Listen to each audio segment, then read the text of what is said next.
નમસ્કાર, આપણું ગુજરાતમાં આપનું સ્વાગત છે। પરમ પૂજ્ય ગોસ્વામી શ્રી ડોક્ટર શ્રી વાગીશ કુમાર મહારાજ શ્રીનો ષષ્ઠી પૂર્તિ મહામહોત્સવના ઉપલક્ષમાં વિવિધ કાર્યક્રમોનું સરદાર પટેલ સેવા સમાજ મીઠાખળી ખાતે આયોજન કરાયું। પરમ પૂજ્ય ગોસ્વામી 108 ડોક્ટર શ્રી વાગીશ કુમાર મહારાજ શ્રીના મંગલમય ષષ્ઠી પૂર્તિ મહામહોત્સવના ઉપલક્ષમાં પૂજ્ય શ્રી મહારાજ શ્રીનો અભિવાદન સમારોહ તેમજ આજના યુવાન અને યુવતીમાં ધર્મનો પ્રચાર પ્રસાર અને સારા સંસ્કારનું સિંચન થાય તે માટે વચનામૃત તેમજ વક્તવ્યનું આયોજન કરાયું છે। અમદાવાદમાં મીઠાખળી વિસ્તારમાં સરદાર પટેલ સેવા સમાજ ખાતે આ ત્રિદિવસીય પ્રસંગ યોજાશે, જેમાં તારીખ 23/1/2026 શુક્રવારના રોજ 56 ભોગ, તારીખ 24/1/2026 શનિવારના રોજ હોળી રસિયા અને તારીખ 25/1/2026 રવિવારના રોજ PhDનું બહુમાન ધરાવતા ડોક્ટર શ્રી વાગીશ કુમાર મહારાજ શ્રીનો અભિવાદન સમારોહ તેમજ તેમના વચનામૃતનો લાભ મળશે। વંદે જગદગુરુ જય દ્વારિકાધીશ। 23 તારીખે બપોરે 3:30 વાગ્યાથી અભૂતપૂર્વ 56 ભોગનું આયોજન સરદાર પટેલ સેવા સમાજ મીઠાખળી 6 રસ્તા કૃપાશંકર જોશી માર્ગ એલિસ બ્રિજ નવરંગપુરા અમદાવાદના મહત્વપૂર્ણ સ્થાન પર રાખવામાં આવ્યું છે। આ દિવસે મારો આગ્રહ છે કે સમસ્ત વૈષ્ણવજન ભક્તજન એ બધા કાર્યક્રમમાં અવશ્ય હાજરી આપે। 24મી તારીખે સાંજે 6:30 વાગે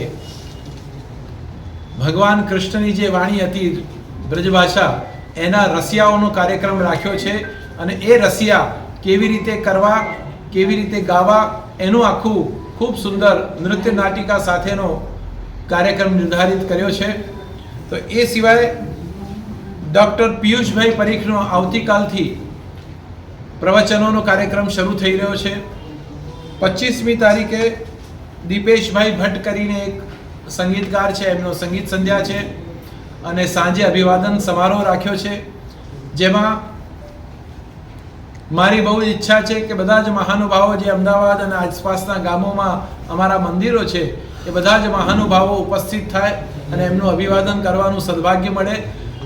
અમારું તો થતું જ આવ્યું છે અને થતું રહેવાનું છે, પણ હું બધાનું કરું એવો મારો એક વિશિષ્ટ આગ્રહ છે અને એટલા માટે જ 25મી તારીખે અભિવાદન સમારોહનો કાર્યક્રમ રાખ્યો છે। આ આખી કાર્યક્રમની રૂપરેખા મેં આપની સામે પ્રસ્તુત કરી।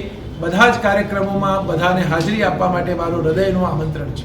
ખાસ કરીને કાર્યક્રમમાં કેટલા લોકો ઉપસ્થિત રહેશે અને ગુજરાતભરમાંથી કેટલા આવશે લોકો, ગુજરાતના અન્ય શહેરોમાંથી? જે પ્રમાણેની અત્યારે પરિસ્થિતિ છે, વિદેશોના લગભગ ઘણા બધા વૈષ્ણવ અત્યારે અહીંયા ઉપસ્થિત છે અને મને ઘણા બધાના ફોન આવ્યા છે કે અહીંયા આવશે, એટલે મને એવું લાગી રહ્યું છે કે મિનિમમ 5 થી 10,000 વૈષ્ણવો આ કાર્યક્રમમાં ચોક્કસપણે લાભ લેશે અને એમાં NRIs પણ બધા બહુ જ છે અને એ લોકો વિશેષ રૂપે લાભ લેવા માટે અહીંયા 3 દિવસ ઘણી બધી હોટલો બુક કરીને અહીંયા રોકાયા છે। ખાસ કરીને આ કાર્યક્રમ થકી શું મેસેજ જશે અન્ય સમાજ માટે? અને આ 3 દિવસના કાર્યક્રમમાં હું તો એક જ મેસેજ આપવા માંગી રહ્યો છું કે યુવાનો વધારેથી વધારે જોડાય અને ધર્મ, સંસ્કૃતિ અને સભ્યતાનો અનુભવ કરીને પોતાની જાતને ધર્મથી આપલાવિત કરે।